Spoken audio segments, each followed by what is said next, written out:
Welcome to new TV Telugu సినీ పరిశ్రమకు పెద్ద దిక్కుగా నిలిచిన దిగ్గజ దర్శకుడు దాసరి నారాయణరావు వర్ధంతి సందర్భంగా ఆయన సమాధి పరిస్థితిపై ఒక వీడియో సోషల్ మీడియాలో తీవ్ర దుమారం రేపింది.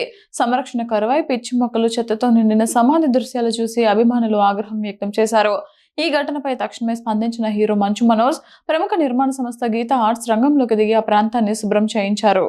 దాసరి నారాయణరావు ఆయన భార్య పద్మగారుల సమాధులు ఉన్న ప్రదేశం పూర్తిగా నిర్లక్ష్యానికి గురైంది. చుట్టూ పిచ్చి మొక్కలు పెరిగి చెత్త చెదారం పేరుకుపోయి ఉన్న హృదయ విదారక దృశ్యాలు సోషల్ మీడియాలో పోస్ట్ చేసిన వీడియోలో కనిపించాయి. మే 30న ఆయన వర్ధంతి రోజే ఈ వీడియో బయటకు రావడంతో పరిశ్రమ వర్గాలు అభిమానులు తీవ్రంగా చలించిపోయారు. ఒక లెజెండరీ డైరెక్టర్కు ఇలాంటి పరిస్థితి రావడంపై సర్వత్రా విమర్శలు వెల్లువెత్తాయి.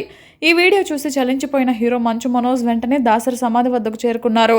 పరిశ్రమకు పెద్ద దిక్కుగా నిలిచిన మహానుభావుడి స్మారకం ఇలా ఉండటం బాధాకరమని ఆవేదన వ్యక్తం చేశారు.